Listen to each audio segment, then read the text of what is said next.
The sun hung low over the dusty town of Redwood Creek, its golden light painting long, weary shadows across the ramshackle buildings. Eleanor, her generous frame draped in a worn cotton dress, sat on the porch swing of her small, lonely house. The swing creaked with a rhythmic groan, a sound as familiar to her as the sigh of her own breath.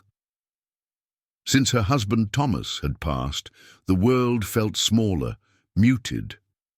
She was the town's quiet fixture, the obese widow, a title whispered more than spoken, carrying the weight of both pity and judgment. Her gaze was fixed on the road, not expecting anything, just watching. A lone figure on horseback approached from the east, a silhouette against the setting sun. As he drew closer, she saw he wasn't alone.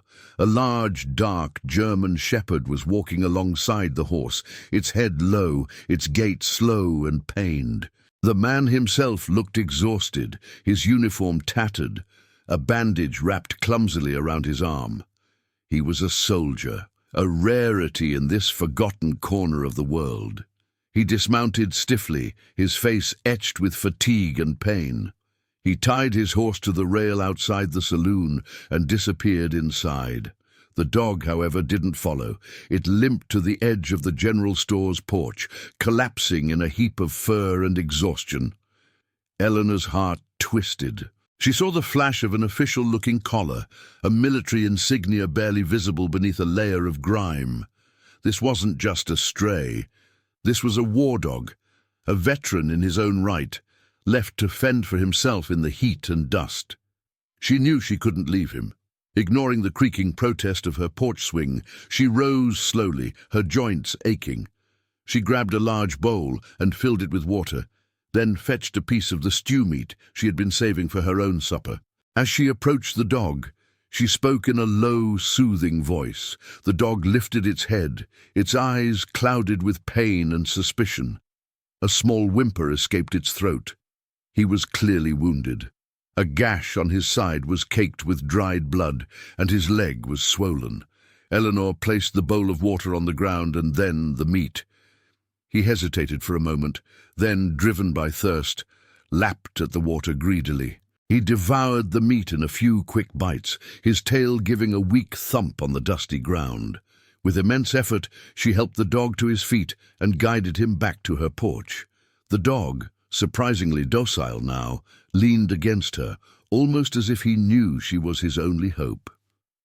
As she sat him on a blanket, a woman with a sharp face and even sharper tongue, named Martha, emerged from the general store.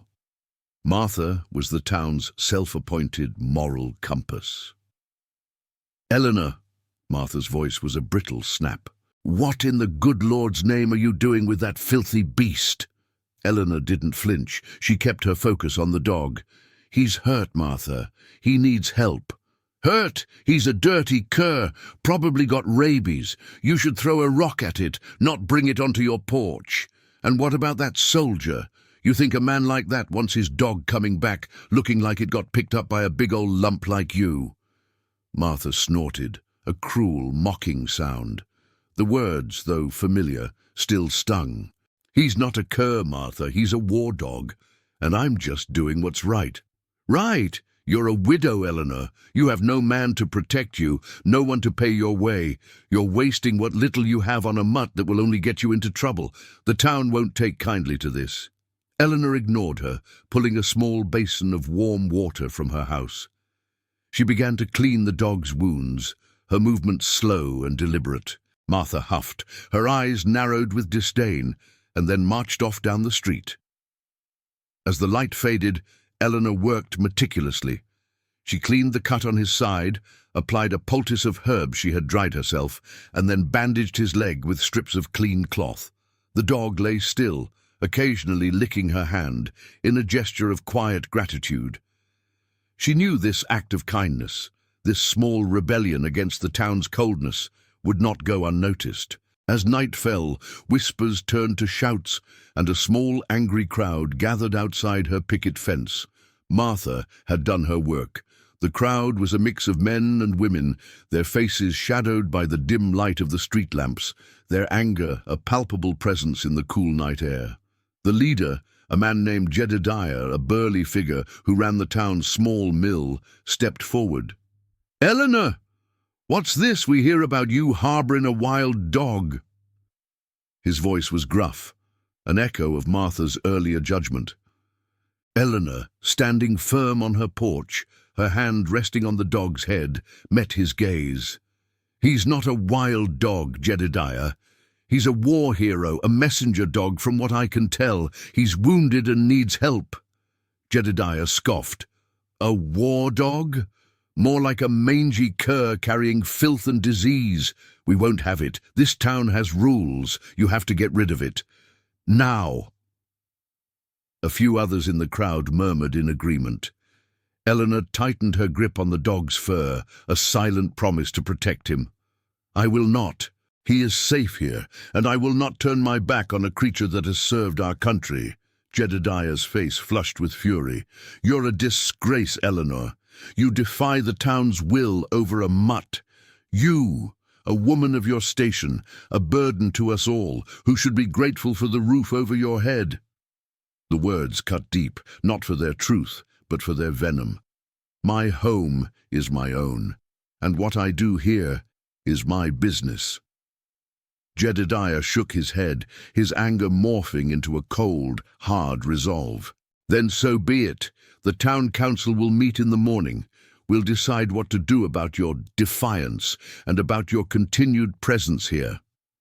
He turned, and the crowd followed, leaving Eleanor alone with the wounded dog, the silence of the night feeling heavier than the noise of their accusations. As they walked away, the soldier, the man who had brought the dog to town, emerged from the saloon. He had heard the commotion, the raised voices and the shouts. He saw the angry crowd, the lone woman on her porch, and the dog resting at her feet. He had known this was a mistake. He had known he shouldn't have brought Sergeant Major, his faithful companion, to a town like this. He had been too weak, too exhausted to take him further. Now he felt a wave of shame. He had been a coward, abandoning his friend. Inside her house, with the dog, whom she now called Sergeant, curled at her feet, Eleanor felt the full weight of the town's condemnation. She hadn't slept. The image of Jedediah's angry face etched into her mind. The next morning, as the sun rose, she was already up, preparing a small meal for herself and the dog. She knew the council meeting was a foregone conclusion. They would demand she get rid of Sergeant, and when she refused, they would find a way to make her leave. There was a quiet knock on her door. It wasn't the usual aggressive pounding of a town official, but a gentle tap. She opened it to find the soldier standing there. He looked different in the morning light, younger, his face less hardened by fatigue. His name was Lieutenant James Riley.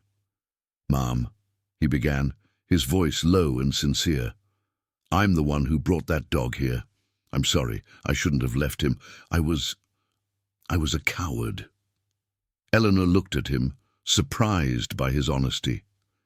"He's safe, Lieutenant. He's a good dog." James's eyes were filled with a deep, weary sadness. "He's more than a good dog. He's the only reason I'm alive. He saved my life on the battlefield. I brought him here because he was hurt, and I didn't know what to do. I didn't have the strength to take him further." Eleanor nodded. She understood the weight of his words, the burden of a man who had seen too much. "He's been a good companion to me too," she said softly. "The town council is meeting this morning. They want me to get rid of him. They'll likely force me out if I don't." James's jaw tightened. "They can't do that. They can, and they will. They've been waiting for a reason." A look of resolve hardened his features. "Then I won't let them. Sergeant is my responsibility. I'll take him with me." Eleanor's heart ached for him. He was still wounded, still exhausted. "You're not well, Lieutenant. You can't travel like this. Sergeant needs more time to heal." James looked from Eleanor to the dog, a silent conflict raging within him. He was torn between his duty to the dog and his own inability to provide for him. The town council meeting was held in the small one-room schoolhouse. Eleanor stood before a table of stern-faced men, her hands clasped together, her posture defiant. Jedediah acted as the spokesman. "Eleanor, we have a problem. The town is worried about that dog. It's a health risk, a danger to our children. You must get rid of it." Eleanor's voice was steady. "The dog is no danger. He is a trained war animal. He is kind and gentle." "Kind and gentle," one of the councilmen scoffed. "He's a mangy mutt." "He's a hero," a new voice boomed from the back of the room. All heads turned. It was Lieutenant James Riley, his arm in a sling, his uniform freshly cleaned. "That dog, Sergeant Major, saved my life and the lives of my men. He's not a mangy mutt. He's a decorated veteran." A hush fell over the room. The men, who had been so quick to condemn, now looked at each other, their bravado faltering. James continued, his voice ringing with authority. "Sergeant Major was a messenger. He ran through enemy fire to deliver a message that saved my company from an ambush. He took a bullet for it. That gash on his side isn't from fighting. It's from shrapnel. He was on his last legs when I brought him here, and I left him out of shame, not malice. I was too weak to care for him. This woman, this kind woman, has given him a home, healed him. And you," he said, pointing a finger at Jedediah, "you want to throw her out for it?" The councilman shifted uncomfortably. Jedediah's face was a mask of cold fury.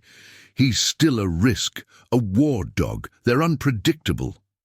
"He's unpredictable," James challenged. "He's more loyal than any of you. This dog is a testament to the courage and sacrifice of our soldiers. Are you telling me that a town that claims to be patriotic and God-fearing would turn its back on one of our own?" The room was silent. No one dared to speak against a soldier, a man who had fought for them. The tide had turned. Jedediah, defeated, conceded. "Fine, the dog can stay. But Eleanor, you must keep him under control." Eleanor's eyes met James's. He gave her a small, knowing nod. He had not just saved the dog, he had saved her. Over the next few weeks, a quiet truce settled over Redwood Creek. Sergeant, with his limp slowly improving, became a familiar sight, a silent guardian on Eleanor's porch. The townspeople, still wary, kept their distance, but the outright hostility had ceased. James, recovering from his wounds, found himself spending most of his time at Eleanor's house. Their conversations began as simple check-ins on Sergeant's health, but quickly evolved into something more. He spoke of the war, the horrors he had seen, and the guilt he carried. She, in turn, shared stories of her life, her love for Thomas, and the loneliness that had settled in after his death. They were two broken people, finding solace in each other's quiet company. He saw past her size to the strength and kindness within her. She saw past his uniform to the vulnerability and pain of a man who had been through hell. Their connection was a fragile, beautiful thing, like a wildflower growing in the cracks of a parched land. One afternoon, as they sat on the porch, a group of young boys ran by, kicking up dust. One of them, a mischievous-looking boy, deliberately threw a rock at Sergeant. The rock struck the dog's bad leg. Sergeant yelped in pain, and a low growl rumbled in his chest, a sound Eleanor had never heard before. James was on his feet in an instant, his voice a low, dangerous command. "Leave him alone!" The boys, startled, stopped in their tracks. The one who threw the rock, a boy named Billy, looked defiant. "He's just a stupid dog." James strode toward him, his face a mask of controlled fury. "That stupid dog is a soldier. You will respect him. Now apologize."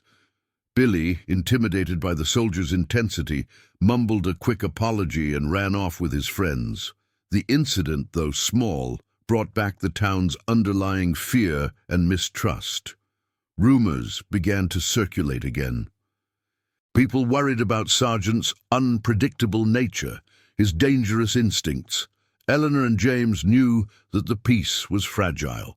They were a team now, a unit against the whispers and glares of the town. The incident with Billy served as a catalyst. Jedediah, still smarting from his public defeat, saw an opportunity. He began to stir up trouble, spreading lies about Sergeant's supposed aggression. He claimed the dog had bitten a child and had to be put down. The town, easily swayed by fear, began to turn against Eleanor and James again. One evening, a small crowd gathered outside the saloon, their voices angry and demanding. James, who was inside having a drink, heard them. He knew this was Jedediah's doing. He walked out, his expression grim. "What do you want?" he asked, his voice steady. "We want that dog gone. He's a menace," one of the men shouted. "He bit Billy's hand," Jedediah declared, his face a mask of false righteousness. James's eyes narrowed. "That's a lie. I was there. Billy threw a rock at him and he yelped in pain. He didn't bite anyone." Jedediah scoffed. "A soldier's word against a town's worry? The boy has a mark on his hand to prove it." Suddenly, Eleanor appeared, her face pale but resolute. "Jedediah is a liar," she said, her voice trembling but clear. "Billy did not get bit. I saw it myself. And even if he had, what right do you have to demand a hero's life? This dog, this beautiful, brave animal, has suffered more for this country than any of you will ever know." James put a protective arm around her. The crowd was silent for a moment, torn between Jedediah's lies and Eleanor's passionate defense. This was their moment. This was their time to stand together. "You're just protecting her because you're sweet on her, soldier," a man in the crowd yelled, his words laced with mockery. James didn't flinch. "I am. She's the kindest, bravest person in this town.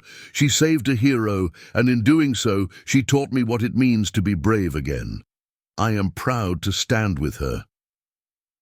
The words were a declaration, not just of his admiration for Eleanor, but of his commitment to her.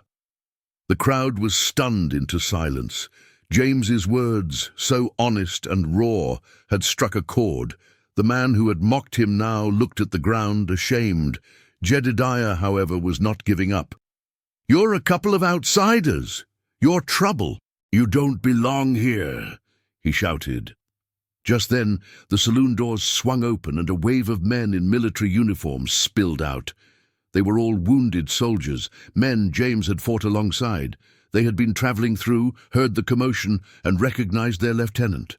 A tall, grim-faced corporal named Miller stepped forward. He saw James, his arm in a sling, standing with Eleanor and Sergeant. He saw the angry crowd and Jedediah's sneering face.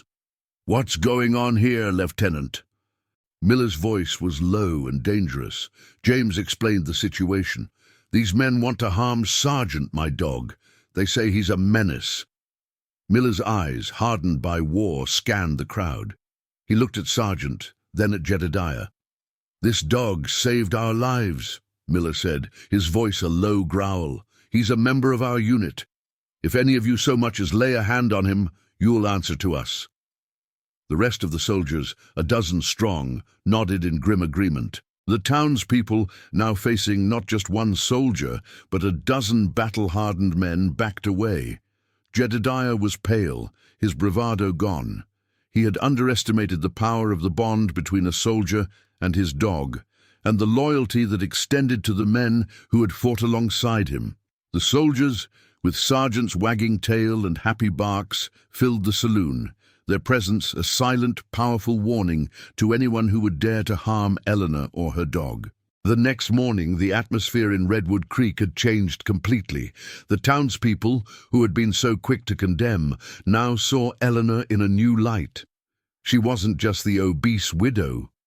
She was a friend of soldiers, a protector of a war hero, a woman of unshakable courage.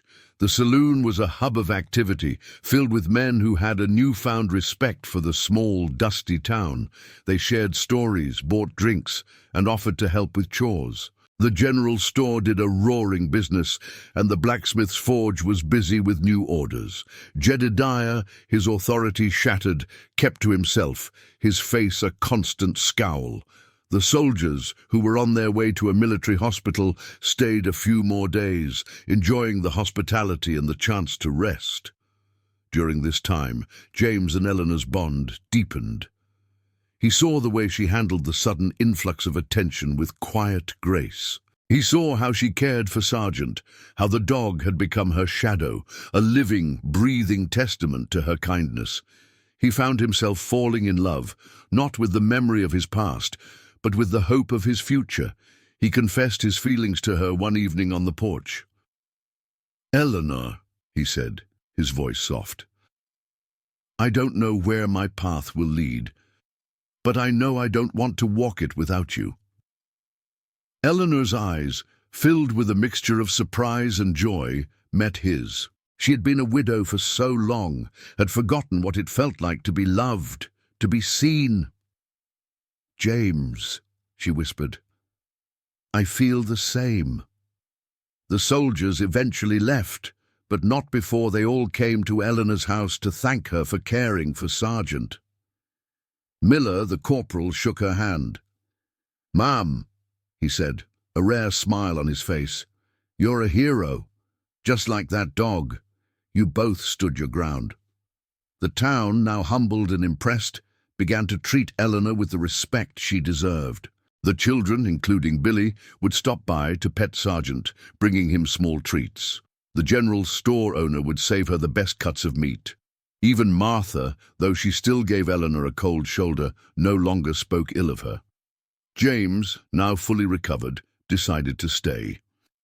He found work as a handyman, using his skills to help repair the town's buildings and fences.